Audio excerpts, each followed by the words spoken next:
Because you've been good to me. You supply my need. Ain't worried about it. Ain't worried about it. Ain't worried about it. Ain't worried about it. Ain't worried about it. Ain't worried about it. Ain't worried about it. Ain't worried about it. Ain't worried about it. Ain't worried about it. I'll dance. Ain't worried about it. I'll lift my hands. Ain't worried about it. I'll shout hallelujah. Ain't worried about it. I'll shout thank you Jesus. Ain't worried about it. Ain't worried about it. Ain't worried about it. Ain't worried about it. Ain't worried about it. Ain't worried about it. Ain't worried about it.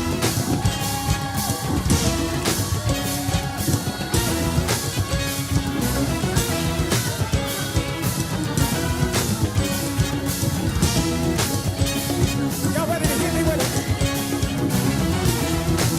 I ain't worried. I ain't worried about it. I ain't worried. I ain't worried. You can sit and look. You can sit there and look. But I praise the Lord. Praise about myself. I'll give him glory. I'll give him honor. I'll magnify him because he's been good to me. He's a provider according to his riches. I ain't worried. I ain't worried about it. You can be sophisticated. You can be dignified. But I'll praise him because I know what I've been through. Nobody brought me out. I ain't worried.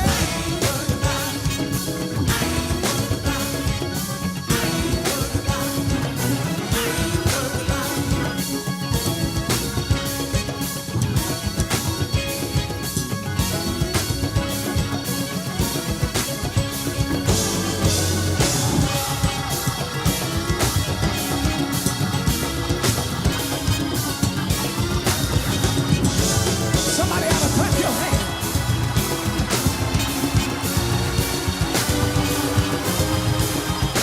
Somebody ought to move your feet. Don't be too cute. Don't be too proud.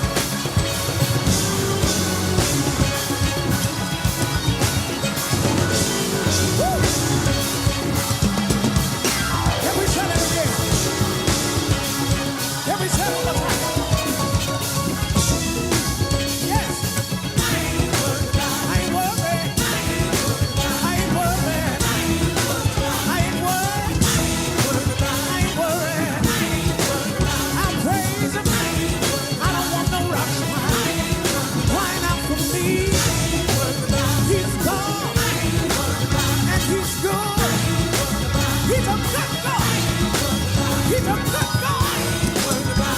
Yeah. Yeah.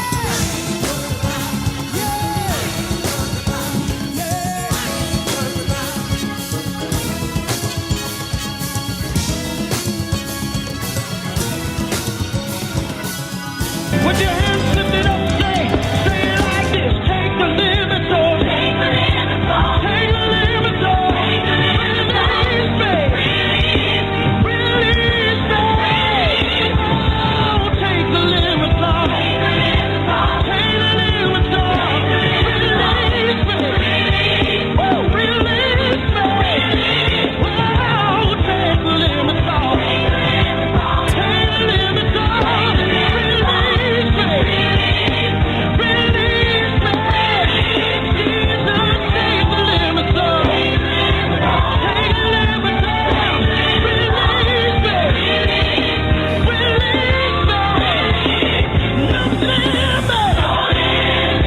Yes, sir. Yes, sir. Yes, sir. Yes, sir. Yes, sir. Yes, sir. It's Friday. Y'all ready? Let's go. Yes, sir. Yes, sir. It's Praise Break Friday. It is TTLO Radio, the hottest radio show in the land. We are live. We are live. That's right. Praise Break Friday. Taking the Limits Off Radio is live. That's right. Coming to you live from the historic Ebenezer Missionary Baptist Church, the birthplace of gospel music. We are broadcasting live from this place.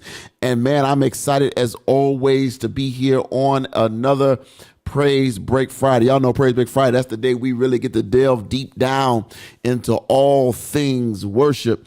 And tonight is no different. We got a great show for tonight. Look, the article tonight is so huge. It's going to have to be broken down into 2 parts. That's how big tonight's conversation is. It's going to be broken down into 2 parts. 14 ingredients for developing a worship ministry from scratch. Did you get that? 14 ingredients for developing a worship ministry from scratch. Now, I'm sure somebody probably saying, well, if you start on time, you probably do go through the whole thing. You might be right. But guess what? Part 1 is tonight. We're going to get through the first 7 of these tonight. 14 ingredients for developing a worship ministry. That is our main topic of conversation. We're going to talk about that and some other things that are going on in and around the world. But we're going to have a good time with it. But as always, let me give you the rundown on how you can be a part of tonight's live broadcast. If you're already listening on the line, all you got to do is push 1. That'll get you to my producer, the best producer in the land, the one, the only, Latanya Michelle King, taking all of your calls, chats, emails, letters, Twitters, tweets, Instagrams, whatever. She's doing all that over there. She'll get you on the air. You'll be on with her. She'll check you out, make sure you saved, got some semblance of the Holy Ghost, and then you'll be live on the air with your boy. If you are listening via Blog Talk Radio, simply dial area code 323-870-4375. That is the call-in number. 323-870-4375 is your call-in number. If you want to email the show, you can email the show. It's ttloshow@ttlomedia.net. That's right. It's the TTLO show at ttlomedia.net. Real simple, real easy to do. TTLO show at ttlomedia.net is where you can email the show. If you want to follow us on social media, there's several ways. We are everywhere. You can follow us on Twitter. That's right. You can tweet the show at TTLO Radio. That's right. You can tweet the show at TTLO Radio. 2 T's, 1 L, 1 O. TTLO Radio is where you can tweet the show. If you want to follow us on Instagram, follow us on the gram, follow us on IG, follow us on the gram at TTLO Radio. Same thing, follow us on the gram at TTLO Radio. 2 T's, 1 L, 1 O. TTLO Radio is where you can follow us on the gram. If you want to follow us on Facebook, facebook.com/TTLO Radio, facebook.com/TTLO Radio is where you can find us there. The live streams are up and running. Y'all come on in, get in here. The live streams are up and running. You can find us right now live on the book, live on Facebook, facebook.com/TTLO Radio, facebook.com/TTLO Radio is where you can find us there. You can come on, join in and find us there. Looking forward to seeing all of you guys' comments and everything in the chat. Come in when you get in, say something, let me know where you're watching from. Say something to your boy. Jump on in with us. Be excited to talk to you all today. Then YouTube Live is up and running right now. You can catch us on YouTube. If you're there, go ahead and hit subscribe to our YouTube channel. Do us that small favor, hit that subscribe button and be a part of what we're doing over here at the TTLO Media Group. But y'all know how it works. We are an iHeartRadio partner. Which means you can find us on the iHeartRadio app. Just do a simple search for the TTLO Media Group. That's right, the TTLO Media Group. When you find it, you'll find not only the TTLO Radio show, but you'll also find a couple of our other shows, Healthy Soul Talk. She is on hiatus right now, Dr. Kimberly Thomas, but her show is still up and running. You can catch all of the replays, all of the podcasts. Just download those. Healthy Soul Talk, real issues, real solutions with Dr. Kimberly Thomas. You can always catch her show on at any time you feel the need. Just go through, man, do a simple search. You can see all the different titles. So I promise you'll find a show that can help you in and out of your situation. Looking forward to when she decides to come back, the good Dr. Kimberly Thomas. Also, but my brother is still live. He's still working. The good pastor, Harold D. Washington, the Kitchen Chronicles, every Tuesday. Look, we catch the Kitchen Chronicles when we at Taco Tuesday. I just want y'all to know. You can catch my good brother, Harold D. Washington, from the Faith Works and Vision Church with his own brand of flavor, the Kitchen Chronicles. He hosted every Tuesday, somewhere around 7:15, 7:30. You can catch his broadcast, The Kitchen Chronicles, with Pastor Harold D. Washington. But you know how we start our week. Our week doesn't start on Monday, Tuesday, Wednesday, Thursday, or Friday. We start our week off on Sunday. Sunday with worship. That's right. We start our week off on Sunday with worship. Join join us here at the Ebenezer Missionary Baptist Church, the birthplace. That's right, the birthplace of gospel music. Join us here at Ebenezer every Sunday morning at 11 o'clock. Senior Pastor Darrell in person and the birthplace of gospel music family every Sunday morning right here on the TTLO Media Group Network. You can catch us live. We start at 11 o'clock. It don't matter what's going on.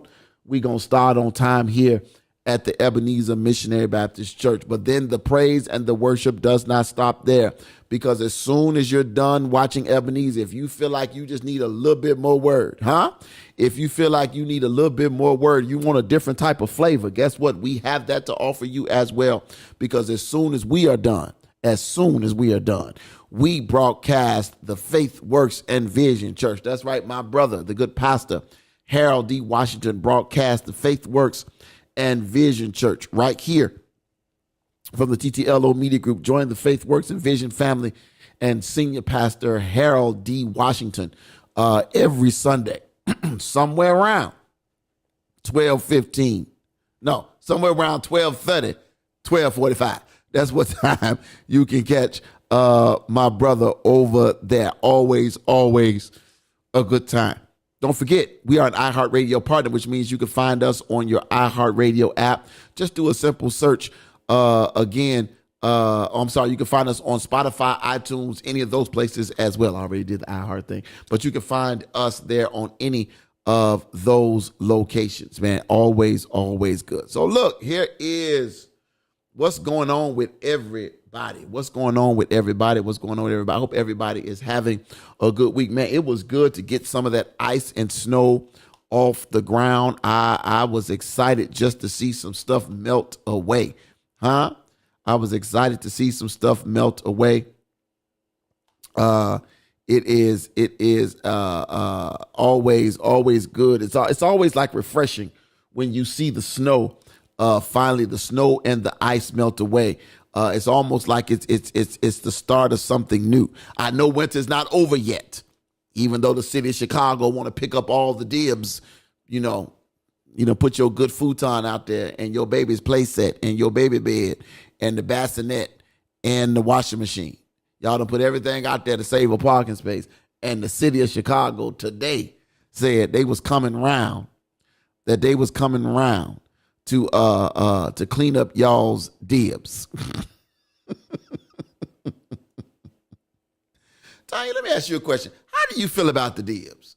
Are you a fan of the dibs, or you are? For some reason, I feel like you anti-dib. I'm anti-dib. You are anti-dib. I knew you was anti-dib. You've been over there false flagging. I knew you was anti-dib. I'm very, very anti-dib. Why are you anti-dib, Tanya? Because you do not own a parking spot, and yes, you did dig it out. And I mean, dig it. But Put your back into it. Let me see you put your back into it. But we talk about this whole thing about community and being, and I know sometimes we can all be selfish and everything else like that. But I just really believe if we all, come together. Let me listen to this fantasy story. Come on. You know what? You be having fantasies too, and I don't go and. Oh, you crush all my. You just got out of Dream Killer rehab. So come on now. Oh wow, that's a T-shirt. But no, I really like. I don't feel deals just like I don't feel like a person should, that they should believe that the parking space in front of their house is theirs. You don't own that. All you own is that house that you have and those property taxes that you pay, if you pay them. I mean, so did you dig out of a spot? I sure did not. You have to dig out? You just drove because you got the truck. You have to dig out. No, all of my all-wheel drive. All your all-wheel drive works? Yes. Well, some of us ain't got all-wheel drive. So sorry for you. Some of us got a whole lot of power, but we ain't got all-wheel drive. So when we looking for some extra spots, sometimes it requires us to dig out. So what you're saying is, if I spend 35, 45 good minutes digging my car out of a spot that just happens to be in front of my door, if I spend 35, 45 good minutes digging it out, salting it real good, seasoning it up, you know what I'm saying? Seasoning it up real good. You're saying that once I pull off, that I shouldn't expect to have that park when I come back, even though I put that work in. So when I get ready to come home at night, and now the only spaces are snowfield, you're telling me to start digging again. Start digging again. In the midnight hour. Late. That's what you're saying. Yes. That just don't sound right to me. So let me ask you this question. Because you ain't always been an all-wheel drive person. But I knew how to rock that boat. Let me finish saying what I'm saying. Go ahead. Do you. You ain't always been an all-wheel drive person. All right. Now, you had some front-wheel drive vehicles. The Altima. Mm-hmm. And the Rendezvous. Okay. Was that four-wheel drive? It probably was. Probably was not. I know you just not gonna clown my stuff. You still be trying to protect. You still be trying to protect that Rendezvous. You have a special feeling about that Rendezvous. Because that's what started the game. But then you had. Oh, I'm sorry. You had the Pathfinder before this one. That was all-wheel drive. You had 2 of them joints before this one. 3 of them joints. This is your 3rd one. Yeah. I'm saying you had 2 before this one. Yeah. Okay. Right, yeah, right, you're right. right, I'm right. sorry. My bad. Yeah. Come on now. Stay with Okay. me. I'm there. All right. Ooh, So 1, 2, 3, 4, 5. 6, okay. 6, 7, 8, 9, 10, 11, 12. All right. So you had 2 of them. So you didn't have to dig out of none of them? Or is this truck a little different? Because I remember you having some difficulty with the red truck in the wintertime. Or you just didn't trust the red truck in the ice because you always wanted to drive that dang on Altima. Well, no, okay, so I did not have difficulty with the red truck. I just got so used to driving the Altima that me and the Altima knew each other. And we knew how to handle. We knew how to drive at a certain speed where we not fishtailing or when I turn that corner, I'm not running into a curb and everything. I knew that, and it's like, as I started to learn the truck and everything else like that, like, will I say like, like, ooh, sucks to be you? Like, no, I mean, I get it. I understand. That's what it sounds like, though. That's what it sounds like. No. That's what it sounds like. It sounds like that's literally what it sounds like you're saying to everybody else. No. Okay. All right. No, not. So you're not a fan. Anyway, so in the city, if y'all who are not in the Chicagoland area, we got this thing called dibs. And in the city, you dig out a spot and you claim that spot and you put you something in that spot to hold you a spot. I just want y'all to pray for the people in Chicago because winter. If I use my Game of Thrones voice, winter is coming. Winter's still here. It ain't going nowhere just yet. So I just want y'all to be prepared for that. Anyway. Just a quick note, man. Today, another adventure at my school today. Earlier today, there was I don't even see it on Channel 7. What you call it though? But earlier today, there was someone shot at a police car about 5 blocks away from my school. 5 blocks, right on Fulton. Thank you. My school is right around the corner from Lake Street. Fulton is the next street. So right there off of Holman and Fulton, there was some shooting that was going on. Helicopters was overhead, police cars, SWAT team was called in. All of that happened on today. So we had to have a lockdown situation. Let me read you the little quick little blurb from ABC 7 News.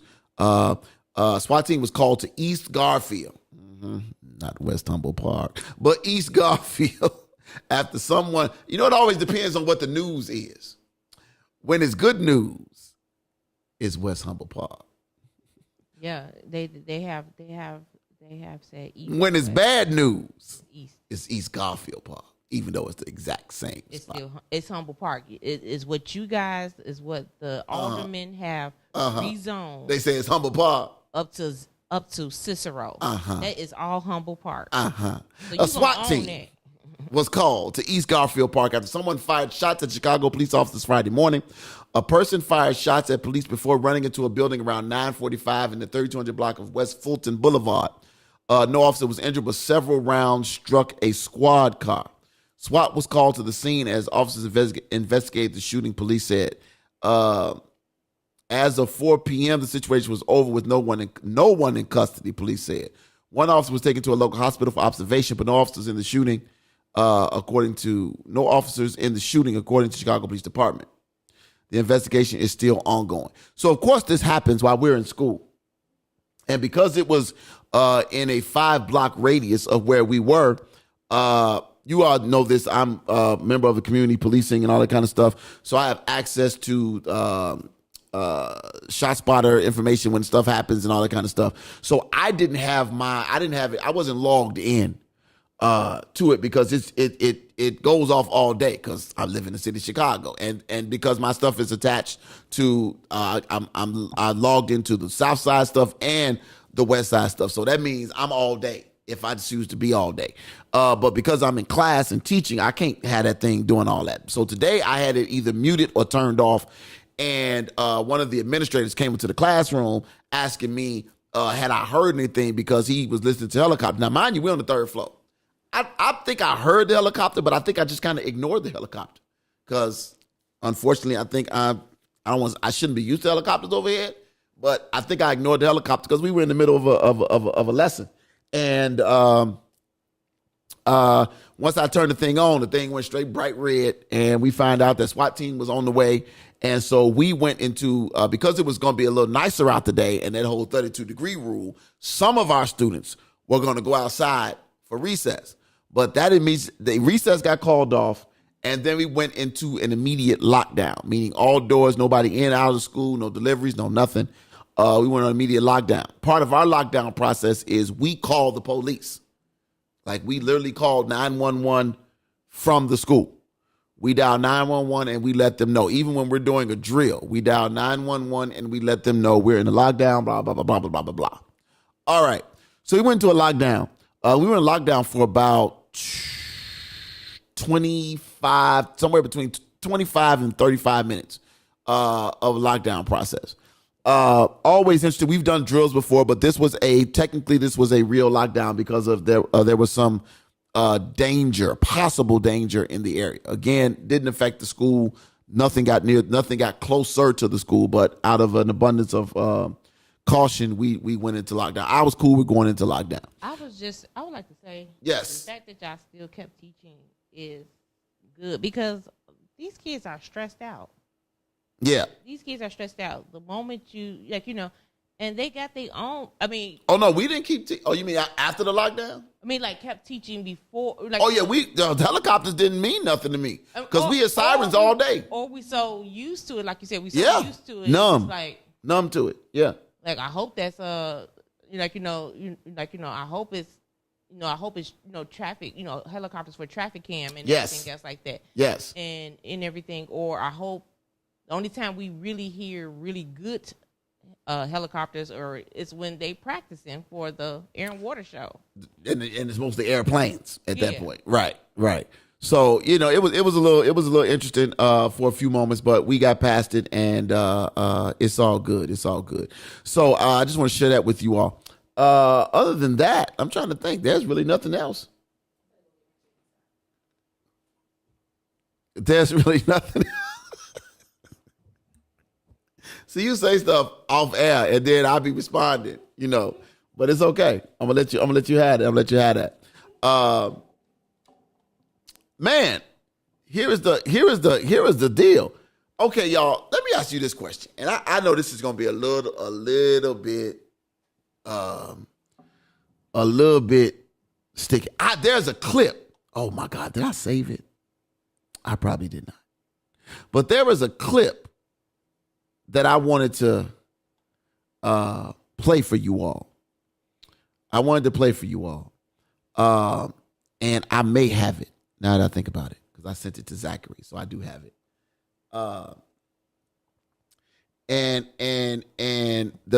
It's a pastor speaking about homosexuality. I want to play the clip for you, and I think I'm going to give me a second. Let me get this set up, Tanya, so you can share. I want to play this clip for you. You can go and catch the whole sermon, but I just want to play the clip for you right now. I'll make sure you get the link for it. The pastor is Jonathan Ferguson. I'm not sure. I forget where his church is. But I want you to see, I want you to be able to see this, this clip in one moment, because it was, I want to get your thoughts on it. I want to get your thoughts on the clip, and then we'll go from there. Let me enlarge this, and Tanya, you can tell me when you are ready. Oh wait, you probably gonna tell me you're not ready, because I bet you I'm not. Huh? Yeah, you just. Oh, my bad. Sorry, I didn't think I was connected to the right Wi-Fi. But you good? Yes? Yeah, I'm ready. Okay. All right. So here we go. West Indiana. So at 10:30, you can. All right, let's pause that for a second, y'all. Because the news is still playing back here. All right, let's try it again. All right, one more time. Here's the clip. I say this because I heard somebody preaching the dumbest thing ever I heard preached. Just I mentioned about homosexuals, and I always give a disclaimer, because anyone that knows me, any homosexual watching me, because you know me, because you've met me somewhere, you know I'm not homophobic.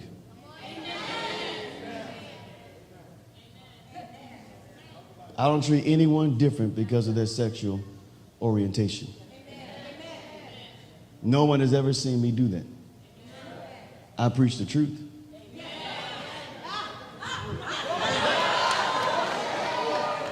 But this preacher was up preaching, thought he was preaching really good. He was like, well, why do we always single out the one sin of homosexuality? He said, if you're going to preach about perversion, preach about all of it. I said, Lord, are we not supposed to preach about what's wrong? The Lord said, no, let me help you. He said, the reason my spirit speaks out against the alphabet community is because the adulterer know they an adulterer. The liar know they a liar. The fornicator know they on their way to hell. It's just the alphabet world that want to be a homo and a bishop.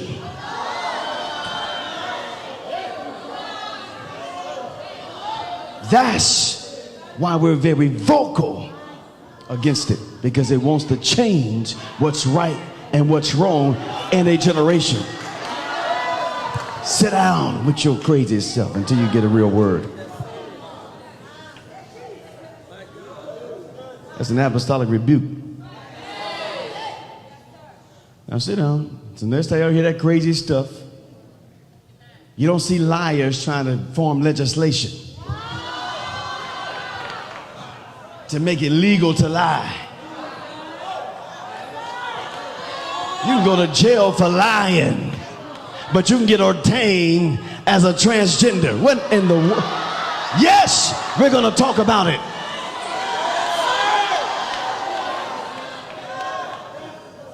So if you want to be a trans, homosexual, lesbian, then that's your choice. We will love you where you are. But you're not going to change the truth. You're not going to say what's right and what's wrong when you know it's wrong. It says they change the truth into a lie. Romans chapter 1. That's what happened. That's why we voice against that. That's why we voice. That's why we voice. But it's the Church of Solomon that allows those kind of mixtures where you can't distinguish right and wrong anymore, good from evil. It used to be a time people knew they weren't saved. Now people swear up and down you can live any kind of way and I'm going to heaven. Listen, I'd rather find out now if I'm on my way to hell than later. Because the Bible says that law is written on your heart, and your thoughts will accuse you or excuse you. No preacher can preach you out of the conviction of the Holy Ghost. If it's wrong, it's wrong.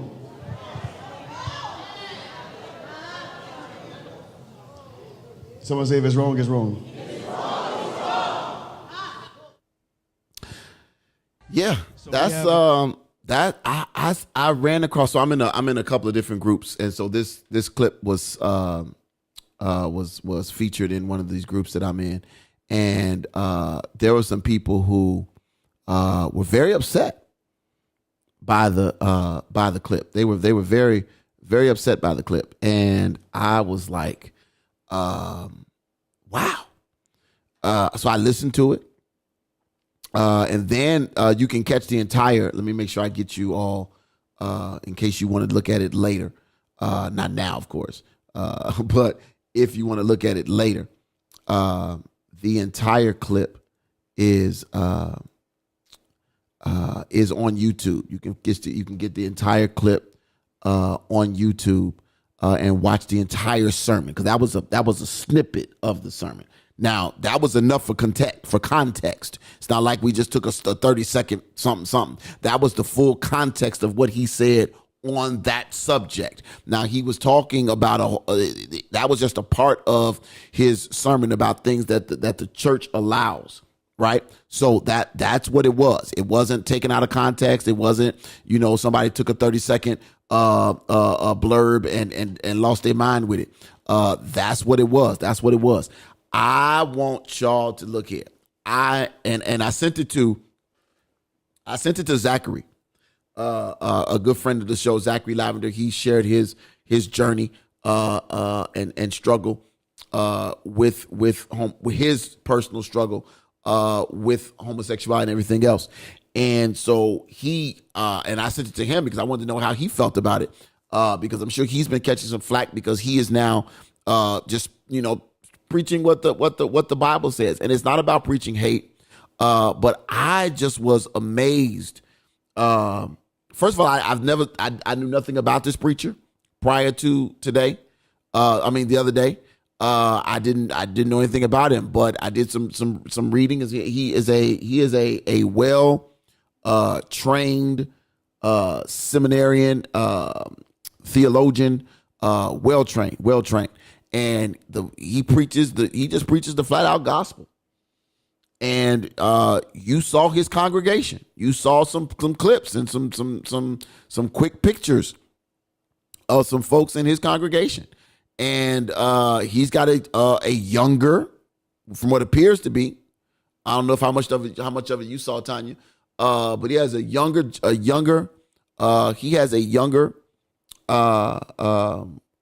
congregation at his church.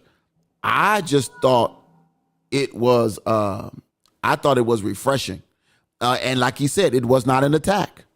It was not an attack. It was not an attack, and I love the fact that he pointed out, and it's something that I've always said, but he took it a step further. Because I've always said, why do we point out this one thing and we always skip these other ones? But I like his rebuttal, because his rebuttal would be towards me, because his rebuttal would turn around and say, well, the fornicator and the liar and the adulterer ain't trying to change rules and legislation because they already know they wrong.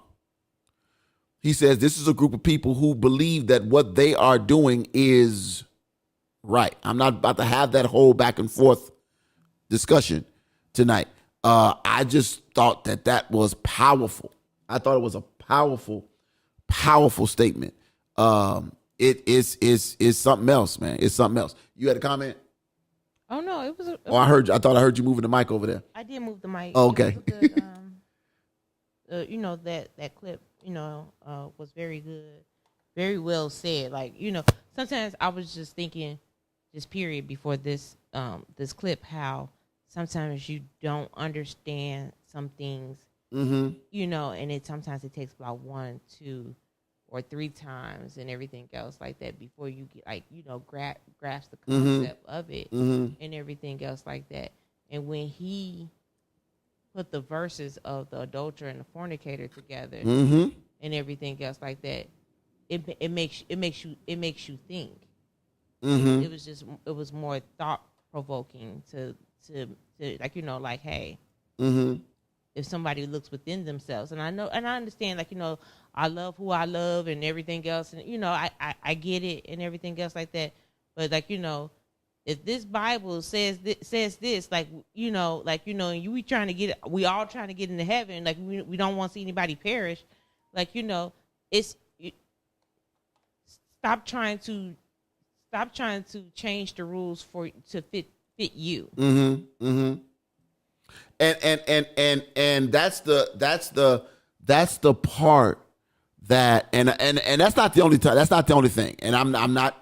Felicia says, did you read it? It was an attack because he used a put down without love. Tell the truth, but keep the critical part out. Hold on, I'm missing my chat. Oh, there it is over there. Okay. Oh, because he used the critical. Oh, because he used the put down. When are you talking about the ABC community thing? Is that what you're talking about, Felicia? When he said the alphabet community, the ABC, I think he said alphabet or the ABC, something he said. I mean, well, you know, that was shade. It was some shade. That was some shade. It was some pettiness to that. Yeah, and that, you know, if you're gonna make a point, I always say, you know, just be outright with it and everything else like that. Don't. Sometimes the extra can cloud your message. Yeah, and she said yes. Yeah. Yeah. Okay. Yes. I caught that. Yeah. I caught that. Like, you know, I was like, whoa. Like, you know, it like, you know, as they would humble down a little bit. Like, you know, like you could almost lose somebody. Yeah. You can. Yeah. You can. Your message can get lost real quick. Sometimes with the little extra. Sometimes a little bit too much seasoning can mess up the whole meal, and now I don't even want to taste. I don't want to taste what else you serving, because you done already, you know, over seasoned. You've over salted this one area. So yeah, I thought the message was outside of the alphabet community thing, and I'm guilty too, because I'm guilty because I forget all the letters that's been added. Because you do it. Yeah, I've said A L L B G T L M N O P because I don't remember all the. Yeah, I've done it. That's, you know, and that's wrong. Yeah, you're right. You're right. Maybe. No, you're right. I am not going to sit here and defend me. I'm not going to defend me. Because I mean, and the thing, Felicia. the thing is, you know, as we. Where the other mic is? I thought we switched your mic out. You did switch this mic out. This one doesn't work as well. No, we switched it to the other mic. This is the mic. All I did was change the cover. Oh, okay. Go ahead. Never mind. I forgot my thought. Thank you very much. Sorry. Oh, like that mic making noises. Okay. Oh God, no. We're not doing that. Yeah. Doing the most right there. Is that mic? I don't think that's the right mic. I think we're supposed to be using the other mic. But it's okay. You did change it. Anyway. Felicia, I have an issue with pastor's pants that are too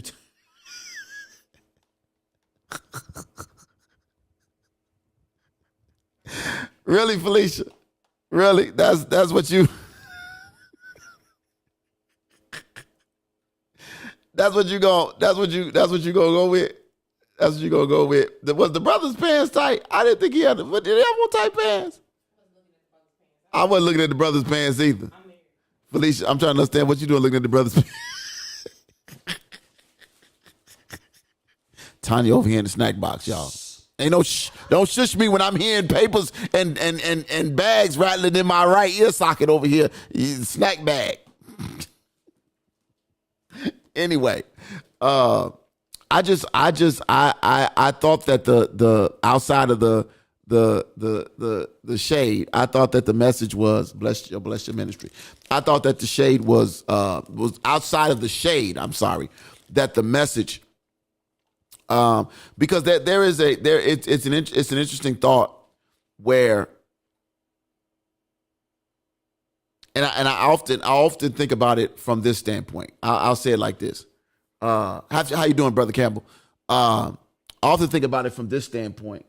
There are so many different organizations that are the plight of black people. Let me say it this way, because we're in Black History Month, right? This is the month that has been set aside for us to celebrate or to highlight our history, right? Highlight our history. Now, Morgan Freeman, I want to play another clip for y'all before I jump into the article. Then I'm gonna jump right into the article because I want to give it at least what time is it? I want to give it the appropriate amount of time.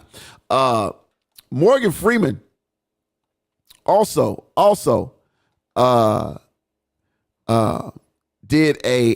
a conversation, because I've been talking about Black history and all this kind of stuff, and so I don't know how I feel about. I've always felt some way about Black History Month, and I say that because I felt some kind of way about it because of the fact that it was the shortest month and all that kind of stuff, and then singing them old songs and all that kind of stuff. Always, I never knew how I felt about it, and because I knew what the songs were what the songs were about and everything, it never quite resonated with me.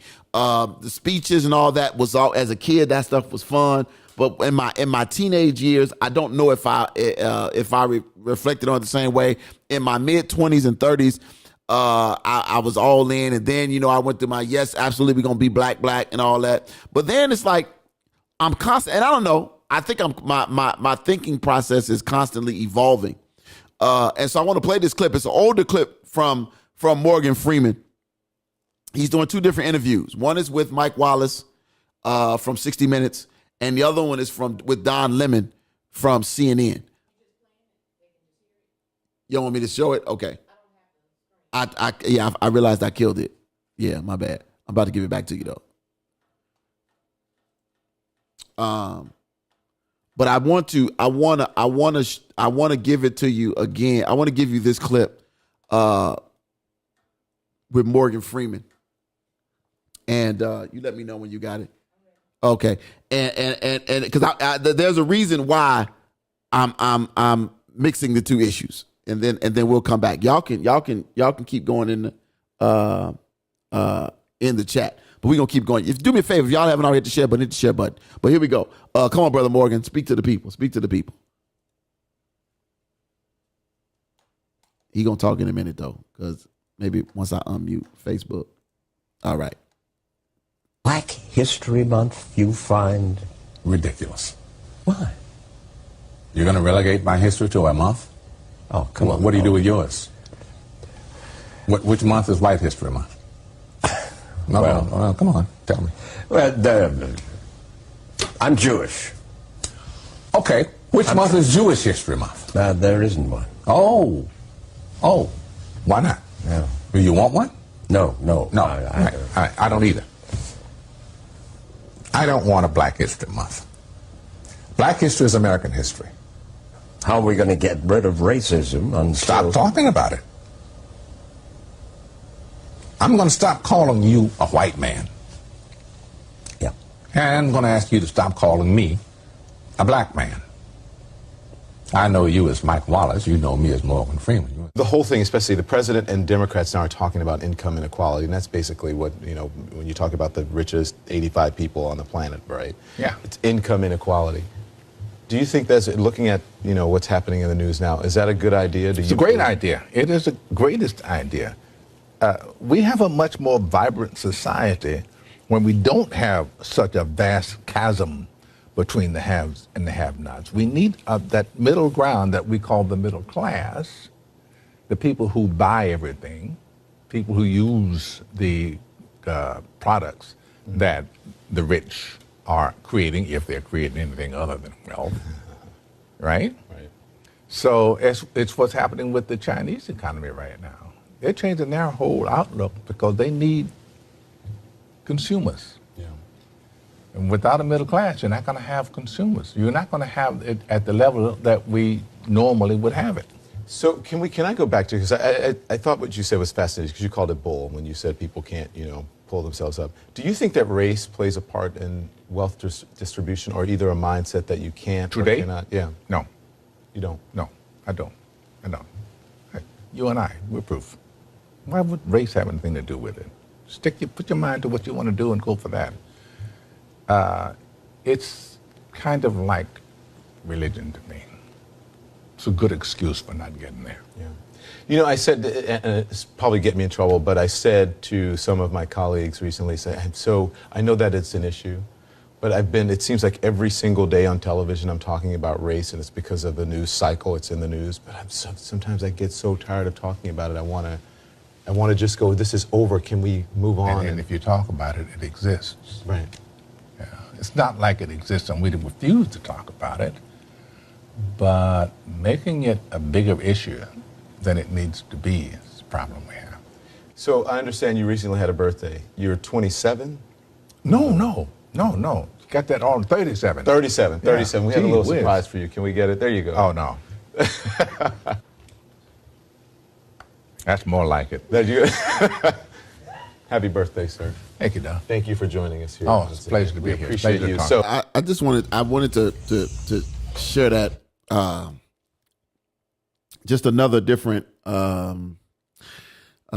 perspective from just another thought process, right? How do y'all feel about what Morgan Freeman said? That's not a new clip either. That's an older clip from him and Mike Wallace. Definitely that's an older clip from him and Don Lemon, because Don Lemon looked real young. He looked like he was like 12. How did you all feel about brother Freeman? Y'all know him as God. What you got? Bruce Almighty. Mm-hmm. Yeah.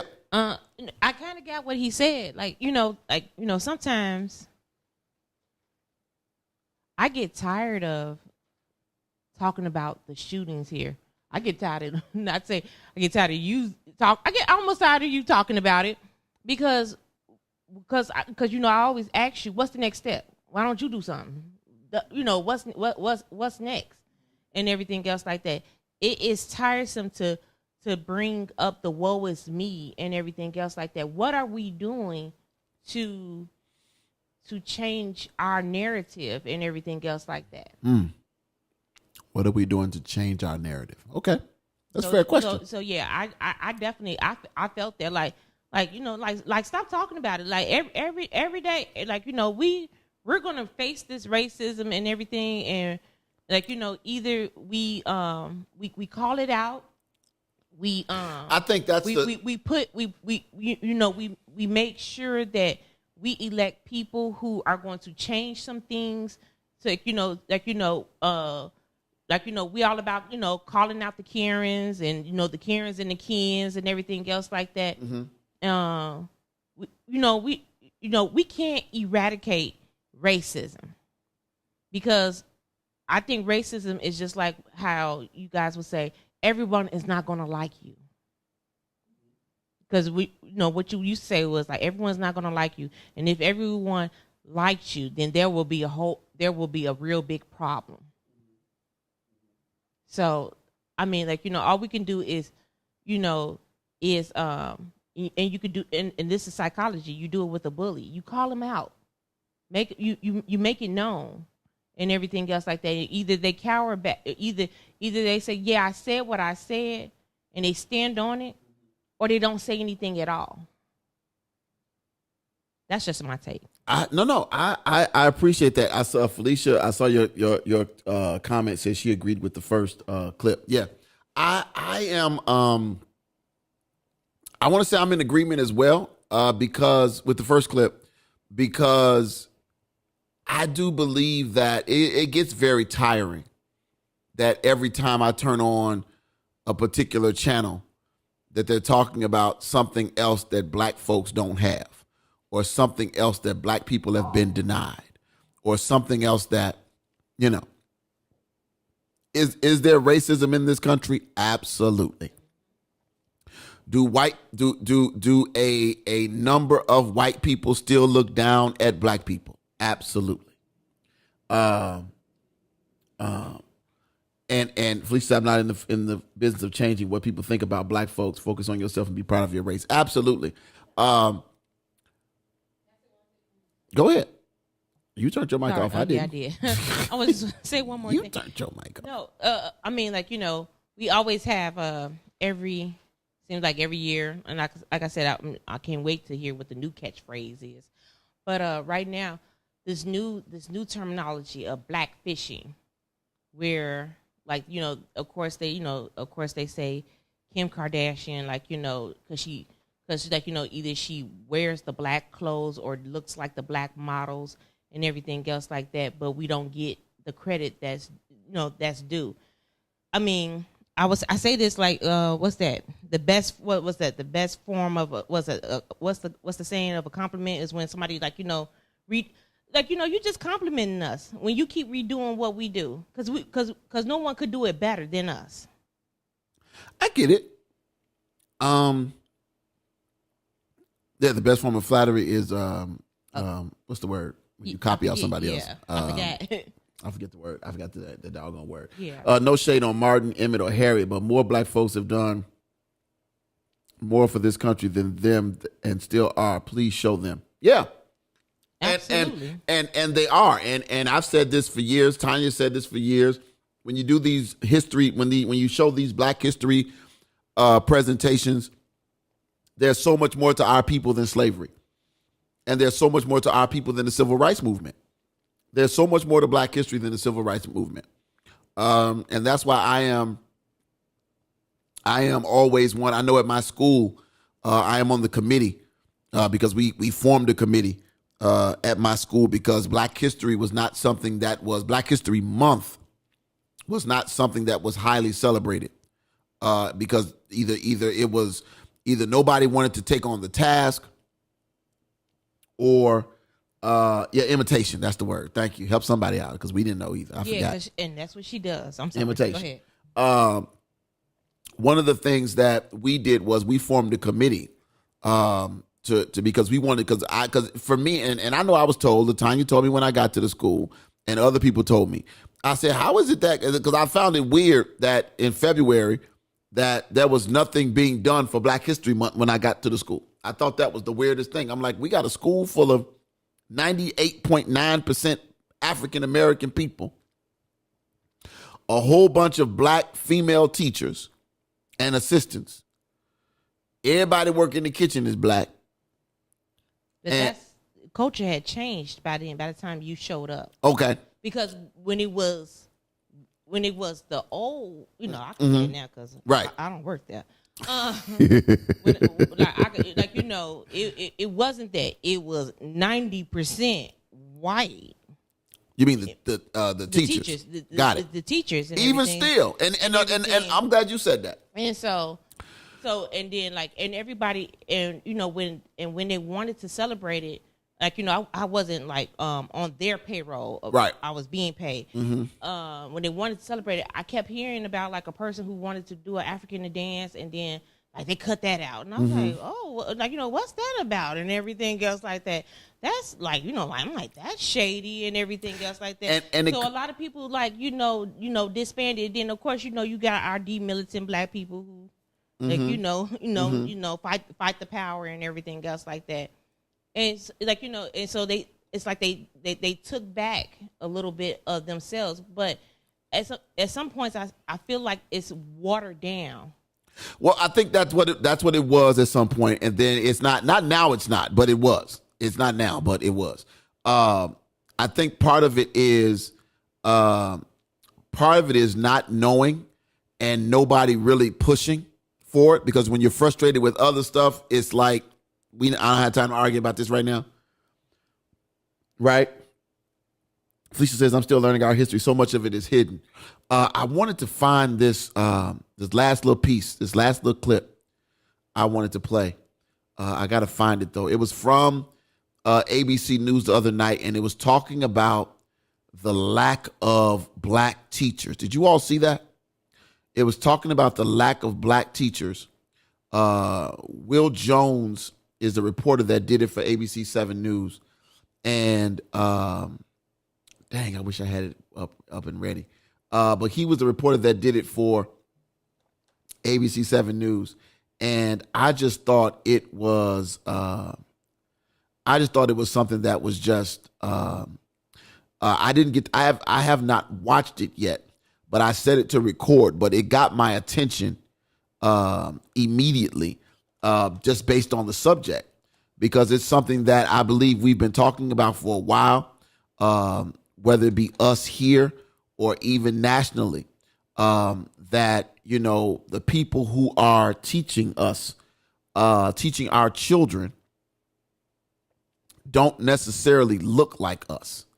And I remember as a kid in Catholic school, all of my teachers were black except for the nuns. Now, I know everybody can't say that, but all of my teachers at Our Lady of Lourdes, except for Sister DePaul Williams, who was my 6th grade teacher, and Sister Armello, who was my 4th grade teacher, and Sister Joanne, who was the principal. Everybody else, Mr. Graham, the English teacher, the math teacher, was black. Miss Patterson was black. Miss Johnson was black. All of my teachers, Miss Burt, 1st grade, black. Miss Johnson, 2nd grade, was black. Miss Porche, 3rd grade, black. All of my teachers were black. I didn't see a white teacher outside of the nuns until I got to 8th grade, where all of my teachers were white because I was at St. John Lutheran.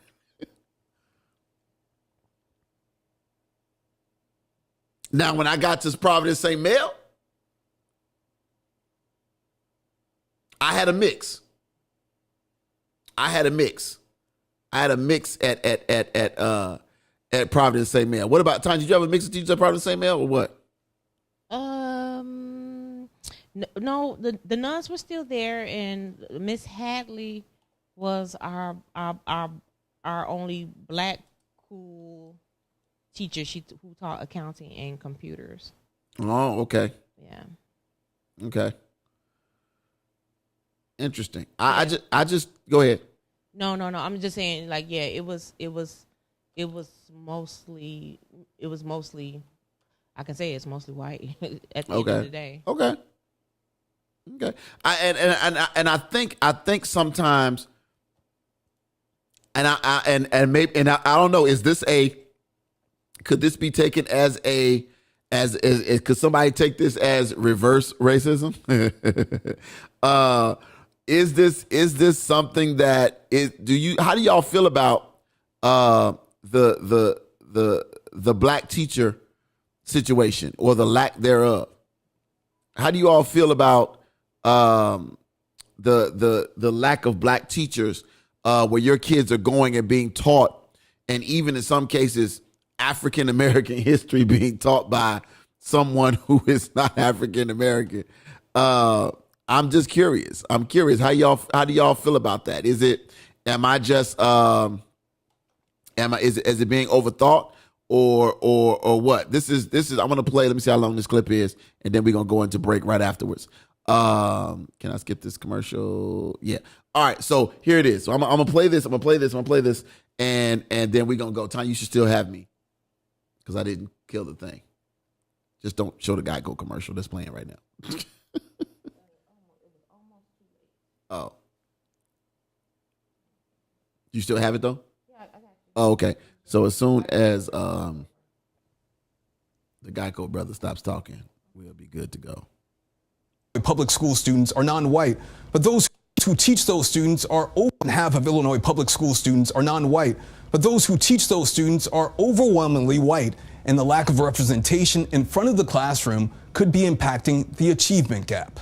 If you are a student of color in Illinois, there's a good chance your teacher does not look like you. And when it comes to achievement, representation matters. They just have a heavier influence. There is growing research on the positive impact that black teachers have on black students' classroom behavior and academic performance. But according to state education data analyzed by the ABC7 data team, in Illinois, 16% of public school teachers were either black, Hispanic, or Asian. Yet those groups accounted for 49% of the student population in the state. We need our students to have role models. We need opportunities for them to see themselves represented in the classroom. But keeping black educators has not been easy.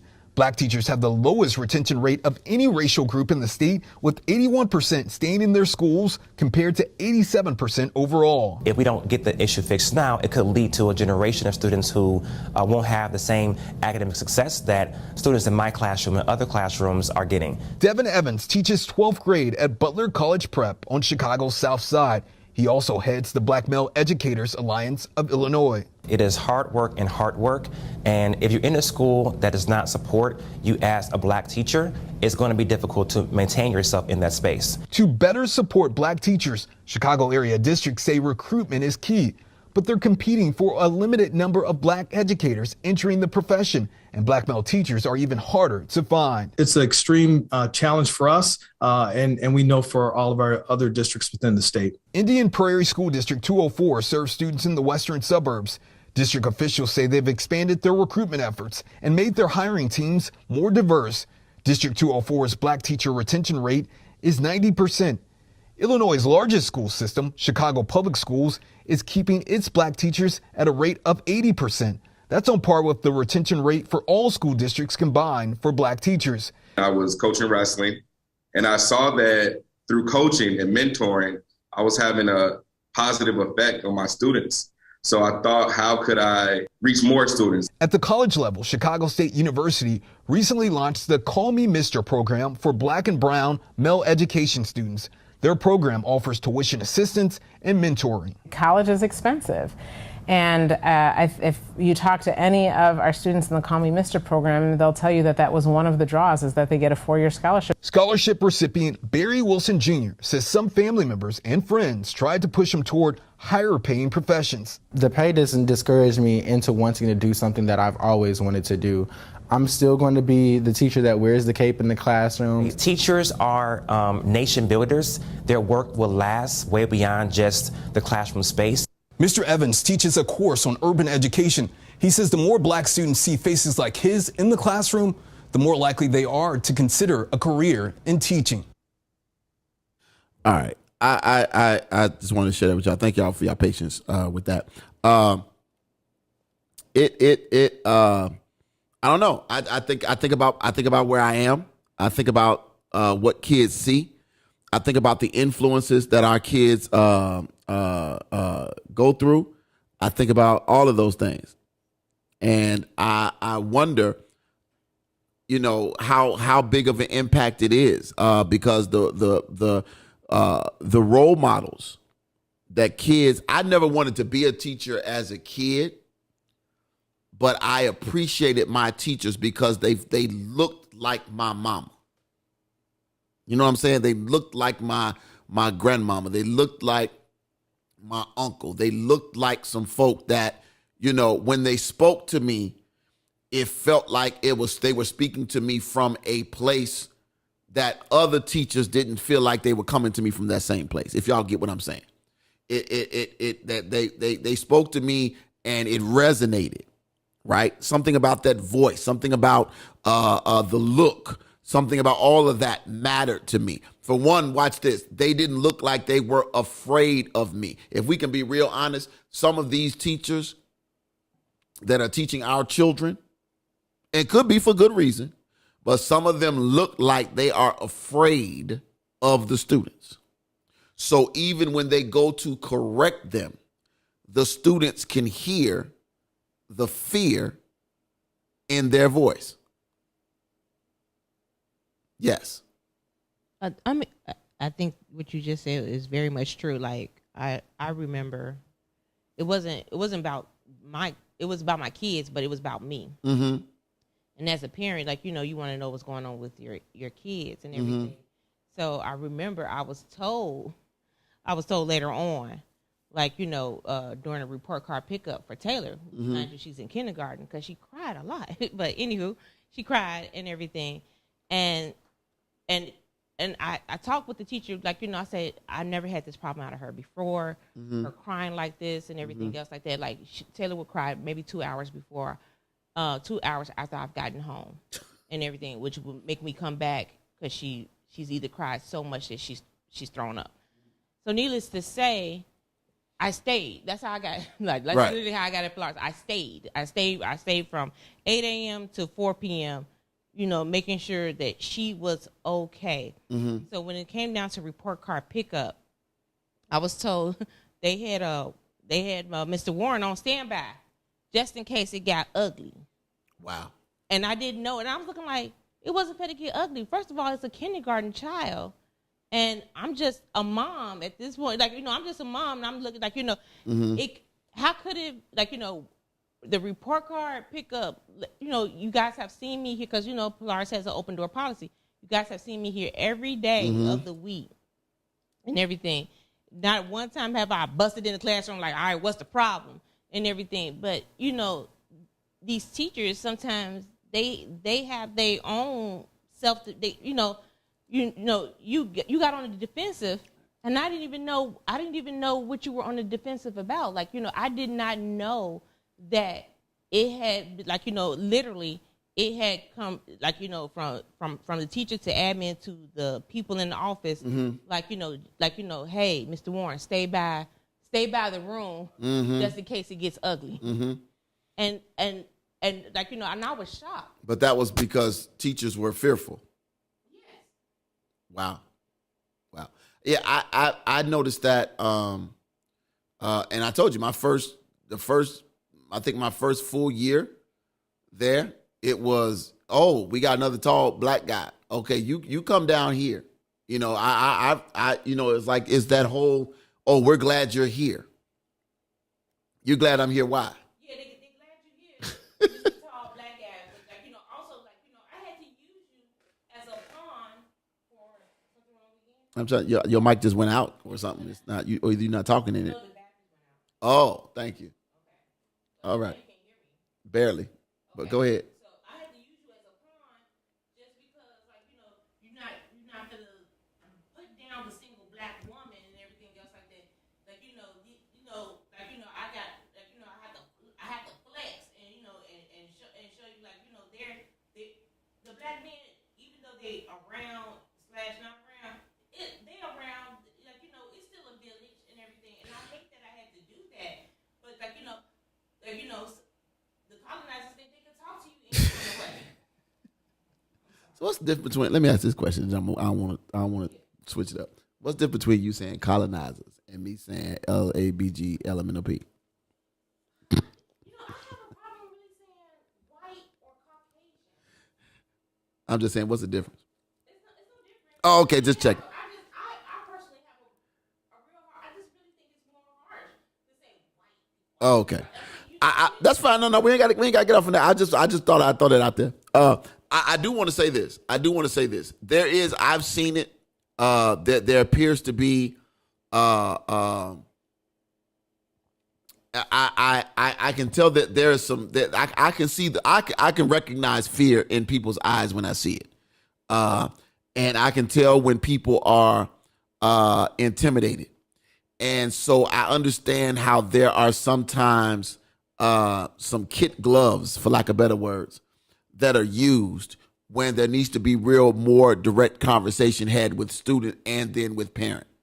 But because there is a fear, and I believe an inerrant fear, or inherent fear rather, that or if I do this, if I say this, I'll come off as this. I don't want to come off as a certain thing. These parents need to hear the truth about their children. They need to hear the truth about their children. And one thing I know about us, if your kid is great, we gonna tell you your kid is great. If your kid is a hot mess, we gonna tell you your kid is a hot mess. Now, my classroom partner, Mr. Oliver, is very I said his name, but he'll be all right. He is very what's the word I want to use? Diplomatic when it comes to the difficult grade conversation. He is very diplomatic because I'm sitting there like, no, we finna, I'm Mr. No, let's throw all this stuff up against the wall and see what happens. He's very diplomatic when it comes to those conversations. But I believe that because we have sugarcoated, patted on the back way too many times, caressed, hugged, whatever you want to call it, that we haven't done them justice. And a lot of us, I like the number. I did because I didn't see the article, so I'm sorry. Now I watched it with you all for the first time, the clip. I wasn't aware that CPS was retaining 80% of their teachers, their black teachers. But I get it because CPS is paying all the money. So I understand they ain't going nowhere no time soon because you ain't going to make what you make at CPS. I get that. But at the same time, I wonder about some of these other schools, the charter schools, the high schools. What is the status of the teachers? What do our kids see? How do the kids feel about the teacher? Which teachers they have? And I think about it like this too. Even with and Tanya, you know this more than I do, with the EAs, a lot of the kids have more attachments to the teacher's assistants than they did to the teachers. The majority of the teacher's assistants were black. Like 99% were black. The majority of the paraprofessionals were black. And so those are the ones, because those people took the time out to build the relationship. As teachers' assistants, they're building relationships where sometimes the teacher is not necessarily, because of time constraints, the teacher really does not have the time. Okay, before this might go out. Go ahead, what you got? I mean, you could have changed the battery all that time. Go ahead. I mean, even for me when I worked, in the office, you good, and everything else like that. I'll catch one. I get one. I always ended up with a student that will gravitate to me because they want to relate to somebody that they know. Mm-hmm. And everything else like that. Like, they want that relationship. Like you said, if it's the cafeteria person and everything else like that, because they know them so well and everything. It's just like, my cousin, because he knows you, he gravitates towards you. Right. He does. And also like, and also to say like, I know somebody. So like, I mean, kids like to see us, and they like, and it goes for the brown. They like to see. They do brown. They want to see their own people. Absolutely. And everything else like that because it's relational. Yes. And that's it. That's all I got. Absolutely. I'm so confused right now though. I'm confused at how that mic is working in the same channel that the other mic was supposed to be working on. Oh, thank you very much. Okay, I'm so confused by so many things. Over here. All right. Anyway, look, we're going to take a quick break. When we come back, we're going to jump into our conversation for tonight. Y'all got real quiet in this chat box. I mean, real quiet. Felicia, I appreciate your message, though, because it is true.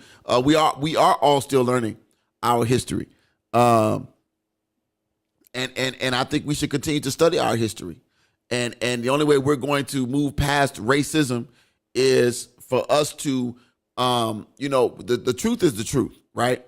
And the truth of the matter is that we have to work harder than any and everybody else. And guess what? Hard work doesn't kill anybody. Now, if you gotta call it out when it happens, we should call it out when it happens. We absolutely should call it out. I'm not saying we should ignore bad stuff when it happens. I'm not saying overlook the next George Floyd situation when it happens, because it's going to happen. I'm not. Let's just be real. I'm not saying that it's going to happen. What I'm saying though is that that can't be the only news. That can't be the only. That can't be the flashpoint. We could also have a flashpoint of when we say, hey, you know what? We want to graduate the largest amount. And see, now, I don't even want to use the term graduate. I want to say, we want to have the most successful African-American business boom, period. I know what I saw. I saw a thing over the news today was that African-Americans started a whole lot of businesses during the pandemic. Legitimate ones, not the PPP ones. Real businesses during the pandemic. I'm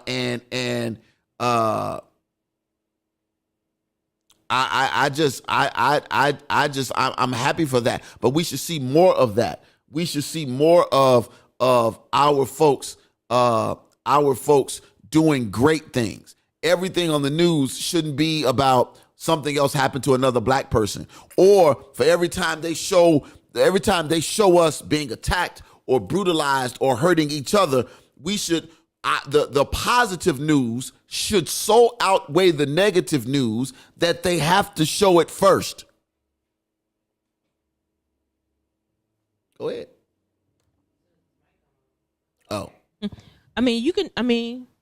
You know what? Like, again, where does it start from? Like, you can also be that host to start that.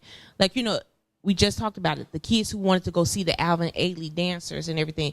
One person did donate $2,000 so that they can see, that story didn't get in. It came on Monday morning when people getting dressed, going to work and everything else like that. That feel good story. I want to know how many times did it appear. Did it come on at the 4:00 news, in the 4:30, 5:30, and everything else like that? And and just so happened I happened to be scrolling to find out, like, hey, these kids get to see the Alvin Ailey dancers and everything else like that. Like you said, you could, you also talk about our violence in America and everything else like that. And just with our small audience and everything else like that, you could. I'm sorry. But just with the audience, period, we could have had mentioned that school and gotten them some funding as well. Did I know about it? You did know about it. We watched it at the same time. Oh, but did you bring it to me? You can remember your first to sixth grade teacher. But did you bring it to me as a possibility to talk about on the show? Okay, you know what? I'm producer. She gonna say that's why I'll be quiet. Oh God, I agree with you. I'm just, I have to tease you. I agree with you. I agree with you wholeheartedly, because even right now, there's another. If you guys haven't seen it yet, there's a video going around about a Purdue student who was being held down in the snow by a white police officer with his arm across the boy's neck. And the boy hollering, get it, like, let me go and all that. So if you haven't seen it, that's a little rough to watch too. Nobody died, of course, which is good. Because if it dies, I guess it makes a better news article. But there we go. But look, let's do this. Let's take a real quick break. When we come back, we're gonna jump into our conversation. We're gonna jump into our conversation. Simple conversation today. The ingredients. 14 ingredients. What you say? 14 ingredients for developing a worship ministry from scratch. 14 ingredients for developing a worship ministry from scratch. We're going to do part 1, just 7 of them today. We're going to try to get through the 7, and then we're going to get out of here and get ready. So look, let's take a quick break. In the meantime, in between time, we're going to give y'all a little bit of this What Would He Say from the In His Presence Gospel Choir, featuring Tia Skipper. Be right back, y'all. 2 T's, 1 L, 1 O, TTLO Radio. Stalling, join the choir. To say that you're created.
All right, we are coming on back. We were coming on back again. That little song done kind of grew on me a little bit. That is What Would He Say from the In His Presence Gospel Choir featuring Tia Skipper. Always good. All right, y'all. Let's jump down into it for tonight. Where did the iPad go? Hit this up here. It's over here. All right. We got this good article for you guys tonight. We got a good one. We always try to have good ones, but this one is really, really good. And hopefully you will get something out of it whenever this thing allows me to log on. I would be so happy. All right. We're going to jump into this. 14 ingredients for developing a worship ministry from scratch. The writer of the article is Dan Wilt. We've used him before. Brother Dan Wilt is a artist, author, musician, educator, songwriter, and communicator and spiritual life writer with 20 plus years in the Vineyard family of churches. He serves in various ways to further New Creation centered vision of the Christian life through media. So here we go. 14 ingredients for developing a worship ministry from scratch. Get this. It's going to be good. The writer says, years ago, I developed the following basic ideas on building a worship ministry for church planting pastors and worship leaders. Since then, many experienced friends, some are noted below, though more could be, have seasoned my thinking about how we can establish a worship life in the community that lasts for the long haul. I hope these 14 ideas encourage you if you are in this stage of church life. It's like baking bread. The writer says. He says, building a worship ministry in your church is more like baking a loaf of bread than building a building. Ingredients shape the whole, and when the right ones are there, a particular fragrance and taste fills the church and community. People are looking for bread. Jesus is the bread. Worship can create a place of access to him. In a worship ministry, the flour makes up the bulk of the bread. It's the substance that people are eating. The yeast makes it rise, makes it chewy, makes it melt in your mouth. The flour is not the yeast. In worship, the flour is the why of worship. It is the reason we worship. It is the collective values and meaning of worship. The music and other languages of worship are the yeast. They help it all rise to be tasty, to draw us back. They become part of the substance when they are doing their job. These 14 ingredients are both flour and yeast, both what will make bread substantial and the bread rise. So let's jump into this because it's making me hungry thinking about this. But you're talking about a different kind of bread.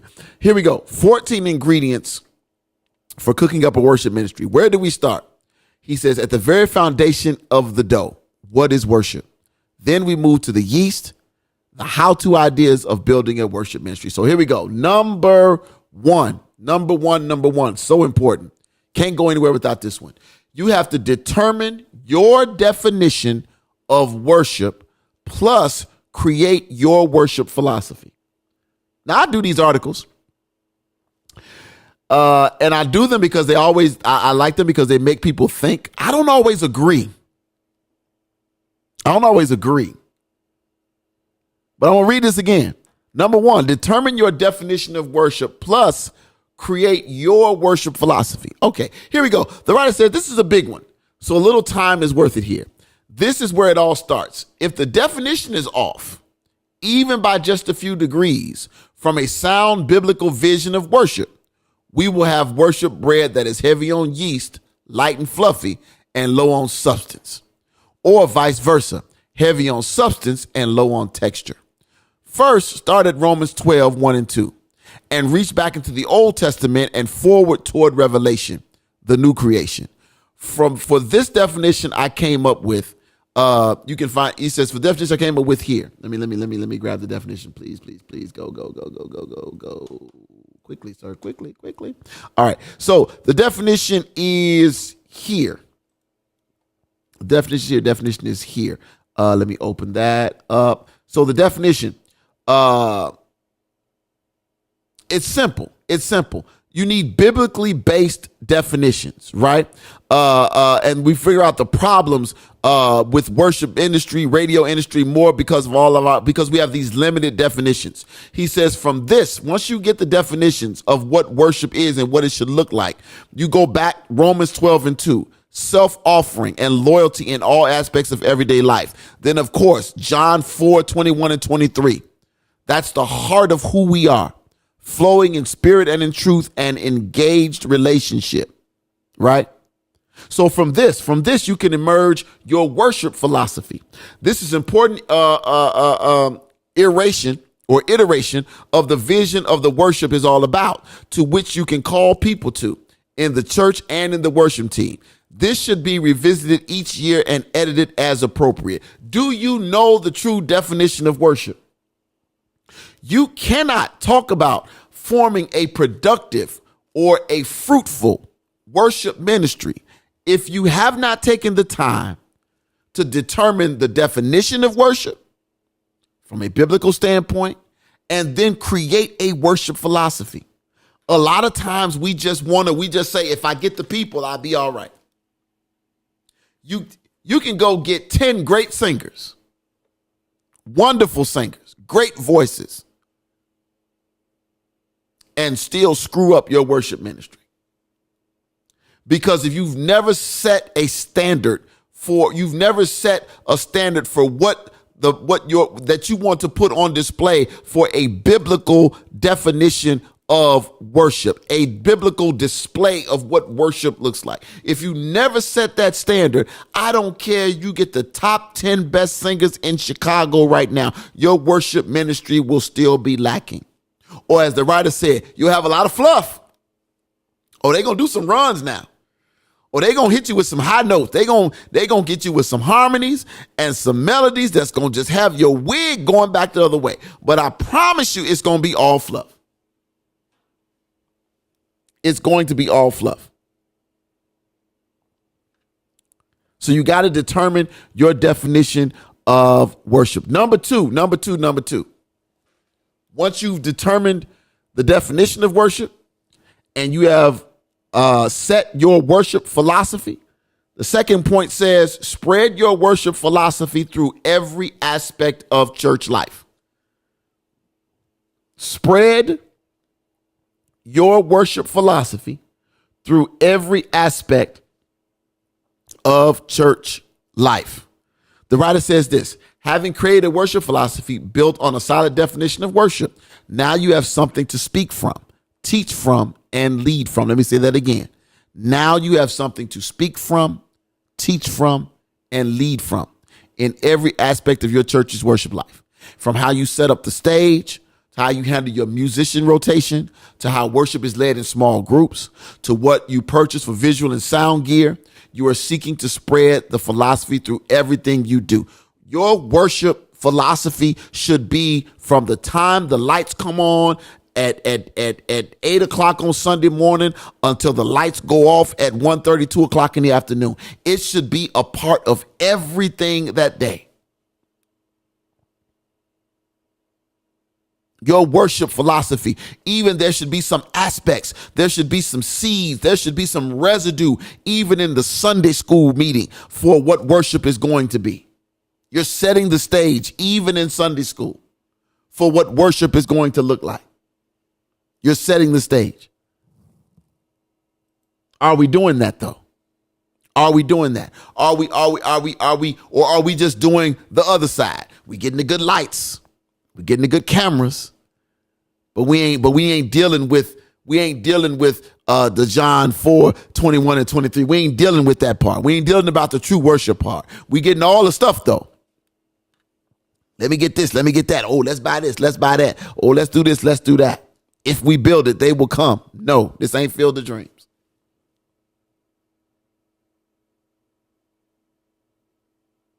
Let's keep it going. Number three. Build worship on a holistic value set. Build worship on a holistic value set. Here's where the values come in. They spring from your worship philosophy. When we in the Vineyard family, he says, my church movement, talk about worship words like intimacy with God, accessibility, integrity, cultural connection, and kingdom expectation come to the forefront. Not all worship movements approach worship with all these same values before them. But what are your church values? Phrases like equipping the saints and words like simplicity, healing, and mission are used when we in the Vineyard family talk about worship. God is the subject of the worship sentence, is one of our mantras. We are the objects of his love, John 4:19. Songs are a place we go to meet with God, but life is a place we go to partner with God. Oh, this is good. Think holistically and make a big deal out of your values. It changes the music. It changes the music. Think about that. Think about that for a moment. Are you putting your values into the worship set? Are you making sure that everything, though, that these key words are being used? Healing, missions, equipping the saints, integrity, accessibility, kingdom expectation. Come on, Malia Stewart. But you know what, Malia Stewart? Let me say this. I know where you're going with the Build-A-Bear mindset. But you can go to Build-A-Bear, watch this. And if you don't put the right amount of stuffing, I wish I had some help now, the right amount of stuffing, filling in the bear, you're going to have some problems. Or, like the writer said, you can overstuff it. It's a delicate balance. It simply means you got to be in tune with God all the time to constantly know what he's seeking, to constantly be able to stay connected. You got to constantly check in. Constantly check in. Number four. Let's keep going. Number 4 says, again, we're talking about on tonight. We're talking about tonight 14 ingredients. 14 ingredients for developing a worship ministry from scratch. This is part 1. There are 14 parts. We're doing 7 of them tonight. Number 4. Oh my God. This could have been number 1 easily. Choose a worship leader with both heart and skill. I got to take a sip of this red drink on that one. Choose a worship leader with both heart and skill. The writer says you're praying for someone who has a passion to grow in Christ and the basic musical skills it takes to lead worship, attract musicians, and build arrangements and bands. Logistic skills are vital for scheduling and pastoral skills for keeping the team on track. Felicia, you also have to be tuned in with your coins. Build the best cost. That's true. That's true. And so, and musicians do too. This is good. You're praying for someone who has the passion to grow in Christ and the basic musical skills it takes to lead worship, attract musicians, and build arrangements and bands. Logistic skills are vital for scheduling and pastoral skills for keeping the team on track. You got to choose a leader with heart and skill. Watch this. When we talk about heart, a heart for worship. You could be a nice person. You could be sweet as pie. But do you have and you can have a heart for people. Can I say it like this? You can have a heart for people. That doesn't necessarily mean you have a heart for worship.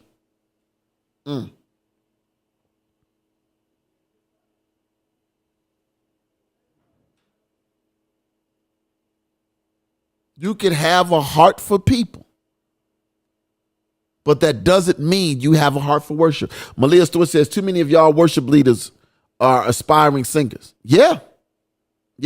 She says, work in the Chitlin circuit. Lord have mercy. But this is true. Yes, you want skilled people. Yes, you want skilled people. I'm like, what's breaking over there? Yes, you want skilled people. But you also want people who want to use their skill for the benefit of worship and not the benefit of self. Let me say that again. You want skilled people to use said skill set for the benefit of worship and not for the benefit of self. So let it be about them second or third, not first. Glorifying God, edifying the people. Then you. Glorifying God, edifying the people. Then you. And sometimes we get it twisted. Because I want to make this solo I got about me. Because then I want solo to be about me, and then the people going to see me hit this note, and God will then be pleased. That's literally the order we put it in. God ends up third. He don't even get a good second. God ends up third. Because I'm going to hit these notes, which is going to make the people shout and catch the Holy Ghost. The Holy Ghost is now third. Now, it's different when it's the Father, Son, and Holy Ghost. Now it's not. Yes, ma'am.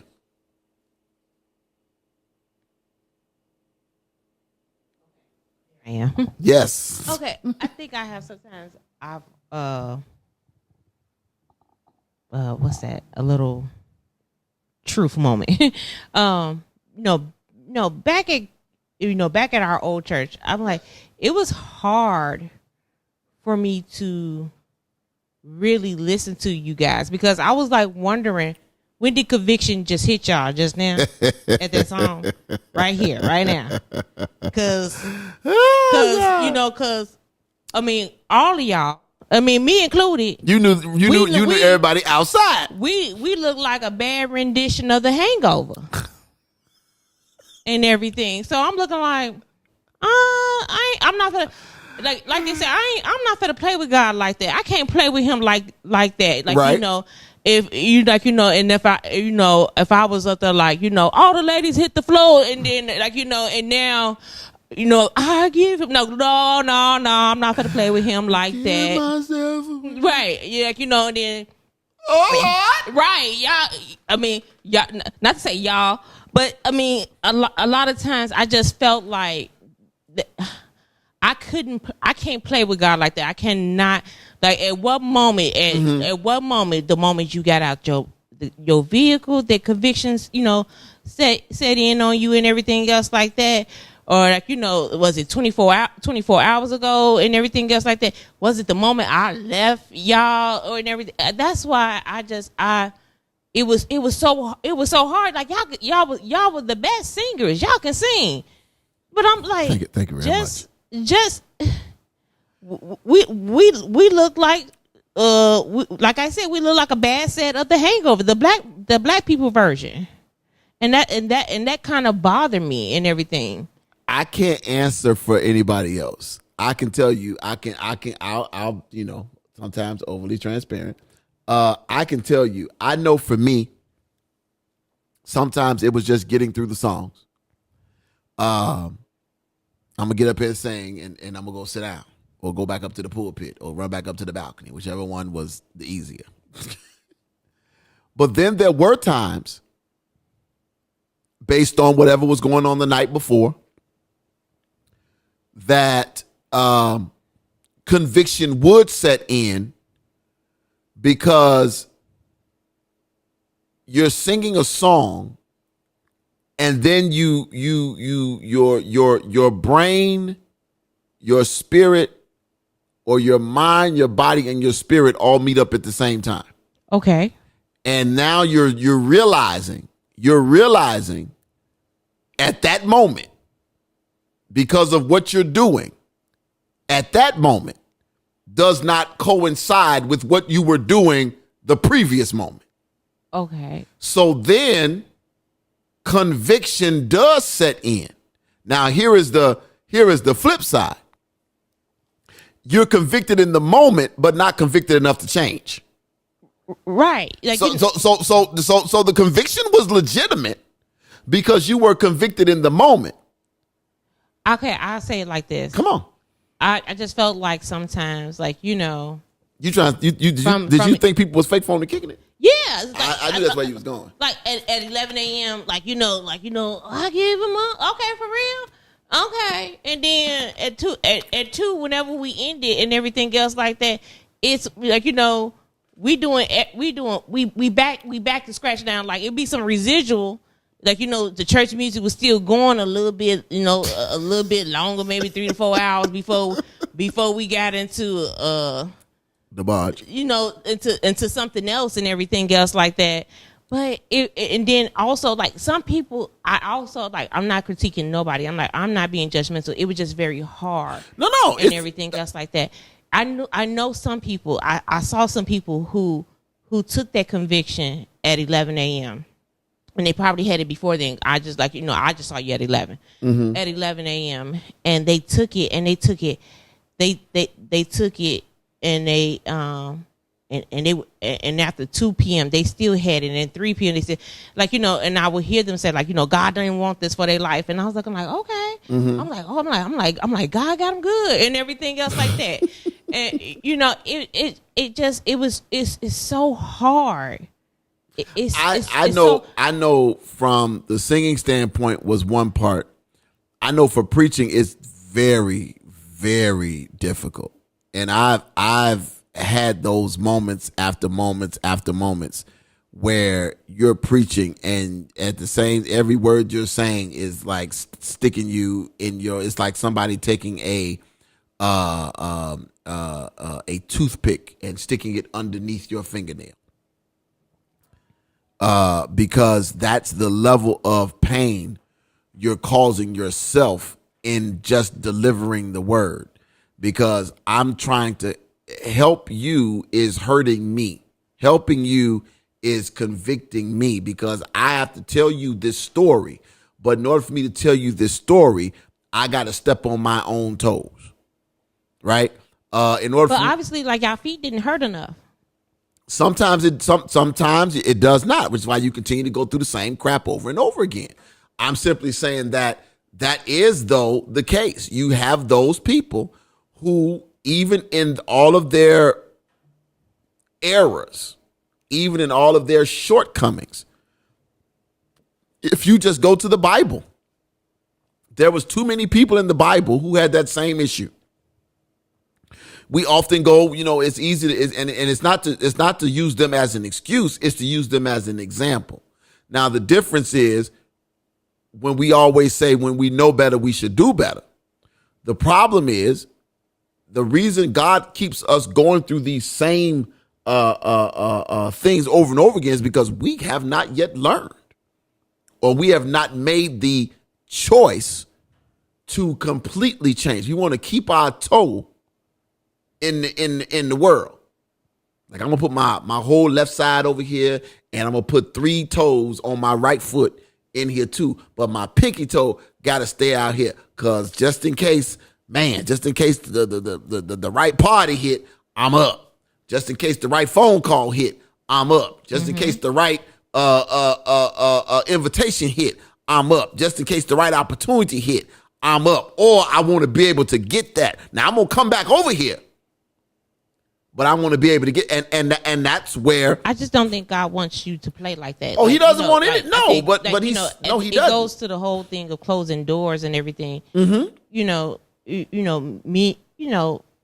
personally, me and you spoken about that, like, I'm like, hey, are you a little bit convicted today and everything? So we, so make a change and everything, because I just think, God would bless us more. And I know this is about worship. No, it's part of it. If we close the doors, if it was legitimate, if the change and stop and the leaving tears, it ajar and everything, that's like, hey, is that Too Loud crew playing out there? But I gotta shake it a little bit more, but I still love the Lord and everything. It's not even. Honestly, it's more of being afraid of what people are gonna say. Of what you might miss. But you guys were so adamant and we hard were on other people who don't share. You guys were definitely hard. Absolutely. On me. Like, that because I wouldn't outwardly. It looking like y'all performing, like y'all really performing right now. Like, because I just know y'all 48 hours ago. Like, here's the footage and everything. Oh Lord. Really? And so it was kind of like, for me, I struggle with that, because it's just like, I don't know. I can't explain it, but no. Your point and your observation is 100% valid. And I mean, you think about it from Felicia said, I love the Lord, but when Doo-Doo Brown come home. See what she say? She played too much. What she say? She said, I love the Lord, but when Doo-Doo Brown come on, I'm dancing. I'll say this, and your observation is not alone. I think this is probably something that people in the church realm, in the church universal, have been going through and are still going through. And you think about it from a standpoint of some of these amazing gospel artists who are not living the lives that they sing about, but yet they can move a crowd of people. Because yet I think about it like this: God can use anybody. And even the people that he chose after the reason and the reason we preach and talk about David so much in the Bible is because David's example is one of David was doing it all the right way. He was doing everything the right way up until he became king. Think about that. David was good. He was a good little shepherd boy. He went out there and kicked Goliath's butt. He didn't talk bad against the king, even though he knew the king was bogus. He didn't do none of that. He was good. But the minute that David messed up after God put him in position, after the fact, prior to that, that don't mean David didn't make no mistakes, but the Bible doesn't tell us about anything negative about David until after he was on the throne.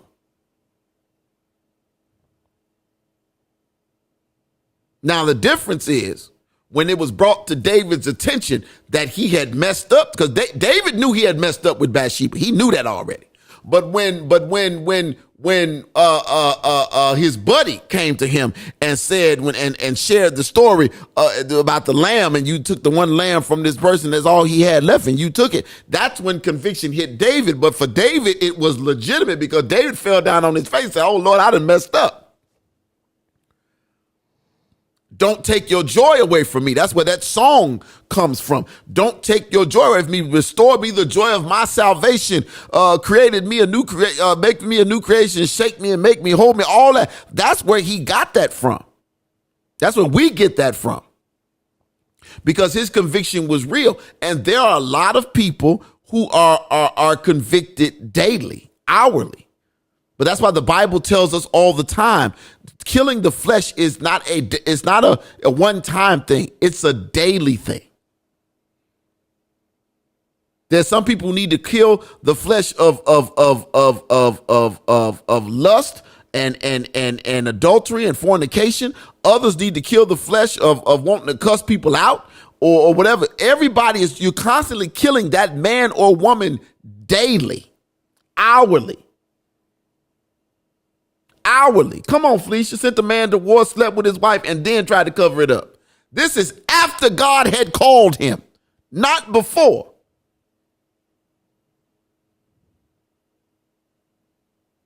So we gotta, you're right. And then when you know the people, it's difficult to follow. Right. And I was never the one to be like, well, y'all was like, right. I never threw that. It was just like, it's like, this is. Imagine if David. Being in God, God's presence, or, being Christian, like, it's so hard. I'm looking like, wait, like, it's like you standing in the middle of a torrential rain, and you're like, what are we doing and everything, like, so like at what point, like, it's not. I just felt like it was just like Chinese jump rope, like, like what one moment I'm in, one moment I'm out, and everything else like that. I think for the we can put a pin in it. We can't wrap it up, but we can put a pin in it, and say that it's a daily process. For some people, worship is just that. It's just singing. I'm going to sing. I'm going to try to sing real good. I'm going to hope somebody going to shout, and then I'm going to go back to doing what I want to do. Okay. For other people, it is a daily struggle. They kind of want to be this person.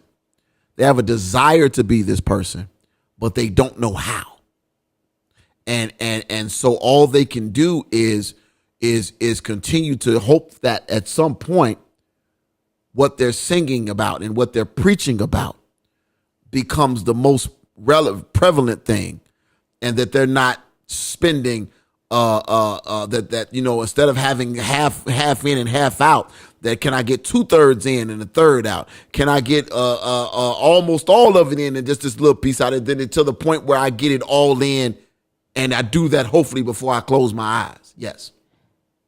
Okay, you said it just right, because that's what I was feeling like. I think because we don't have, like, we have the book, because the book doesn't say hey, these are the ingredients to make it. He gives us some ingredients to make it into heaven. Right. But because of how worldly we are, now if you devote 85% to Jesus and 3% into the club, and you don't do anything, I guarantee, because we don't have.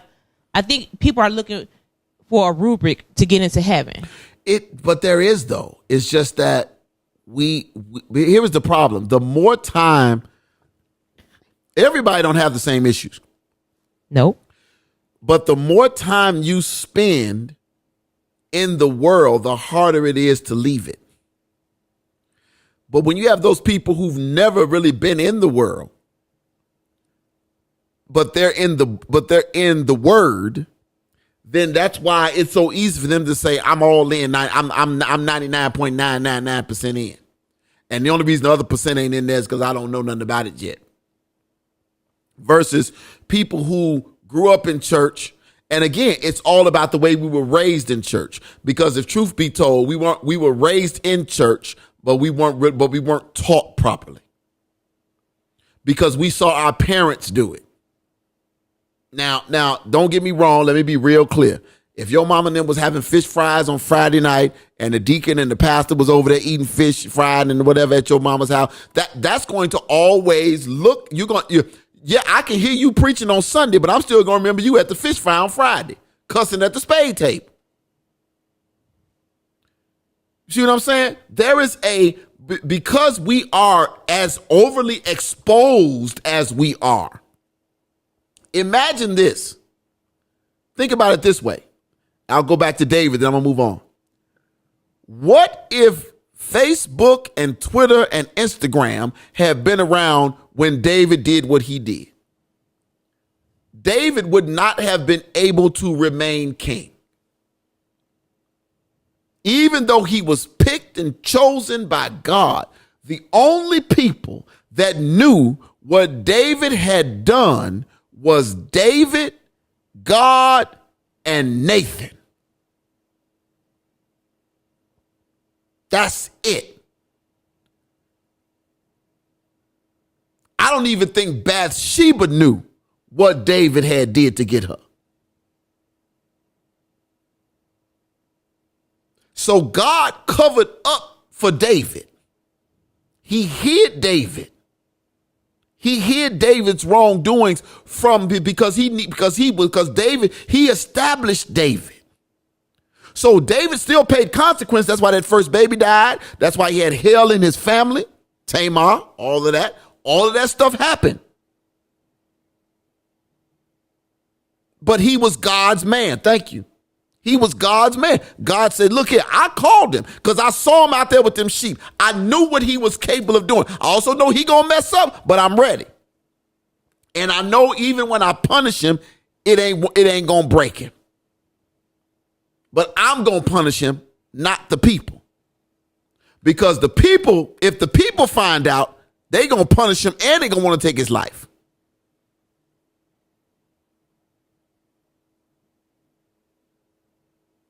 So God hid what David did from the people.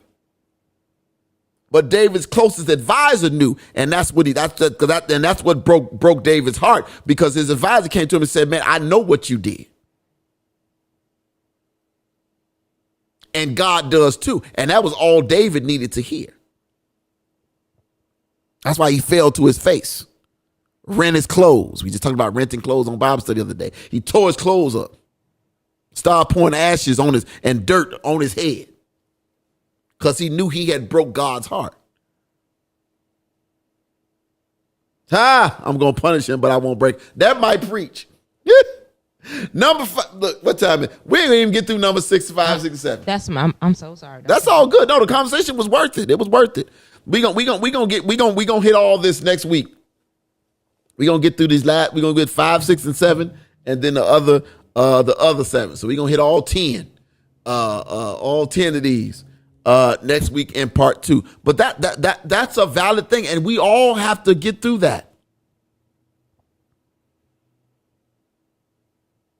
All of us should have a goal, and then the question is, what are you doing to reach it? Right? It's kind of like I'm going to go work out every day, but I'm still going to eat bad.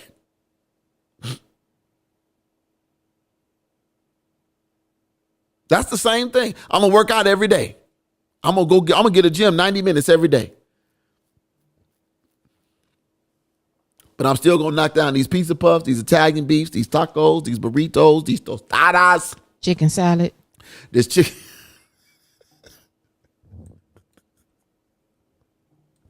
I'm still going to knock all this out. Well, at least the chicken salad is probably healthy. Probably healthier. That mayonnaise. Oh, mayonnaise. I wonder what kind she used. Elements. So yeah, I just want, I appreciate that. That was a good question. That's actually that's good study material though. That's good study material. Because think about it. You know how many preachers think about, and I am in no way, please don't nobody, because I'm gonna say this and we gonna pray, we're gonna get out of here. Think about, and I'm not comparing him to David. I'm not. But look at how they try, and I didn't talk about this today. I'll talk about it on Monday. Y'all see how they dragging what's my man? Bishop Noel Jones. Because he finally proposed to Loretta. Y'all remember from the preachers? Yeah. I think it's good. 27 years. And he finally proposed. Now they dragging Noel, talking about, blah, blah, blah, blah, blah, blah. Now, we don't know what Noel and Loretta was doing. We can assume they was getting it in, not married. But I don't know that because I don't know now one of them. That's not our business. And it really ain't, though. In the best words of Tabitha Brown. And I really don't know them like that. I don't know what they were doing. But I brought up Noel Jones, but I thought about it. Look at, and I know this might not be the best example. This is the one that comes to mind because he can't seem to stay out of trouble in this area. Jamal Bryant. Jamal Bryant has a powerful voice. I enjoy Preachers of LA too, Felicia. I really did. except for the fake gangster preacher. I never really got it in him. But Jamal Bryant has a powerful voice. But his voice gets weakened every time there is a new story. Because unlike the time of David, you know, if they want to tell somebody what David did, you know, you had to send that by a carrier pigeon. Send a raven. And hope that it made it for days, however long it's going to take to get there.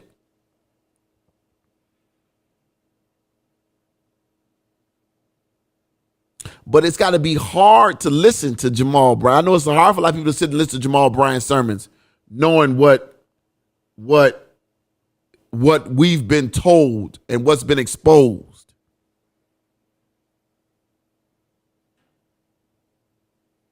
Just like some people can't listen to R. Kelly no more right now. Some people can't watch Bill Cosby no more right now.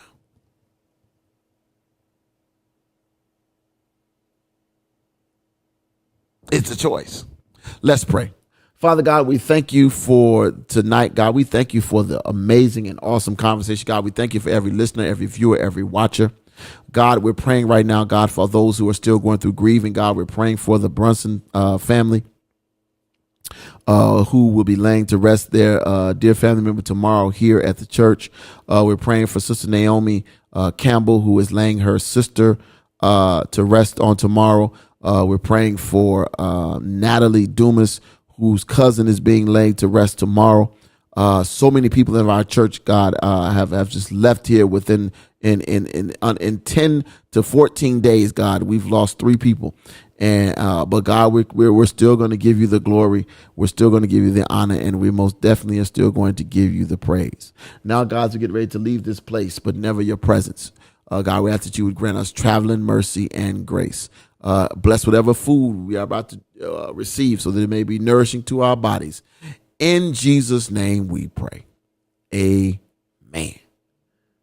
All right, y'all. I got to go. Bless you, Malia. Bless you. Thank y'all so much for tuning in.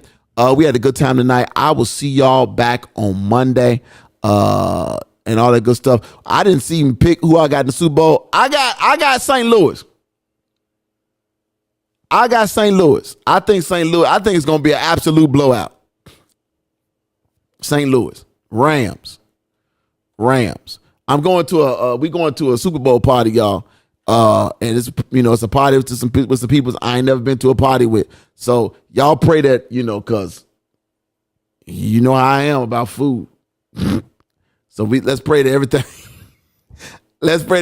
is awesome. But y'all know y'all gonna hear about them. I don't know if we're doing the show Monday either, cause we ain't figured that out yet either, cause it is Valentine's Day. So we don't know if we're doing the show on Monday, but stay tuned. You'll get some notes and all that good stuff. All right, y'all. In the meantime, in between time, if you got to drive, you know the routine. Through this special city, the one we call Chi-Town. Do me a favor, my brother and my sister. Keep your head. We didn't talk about Don Cornelius tonight. On a swivel. 2 T's, 1 L, 1 O. We wish you love, peace, and Say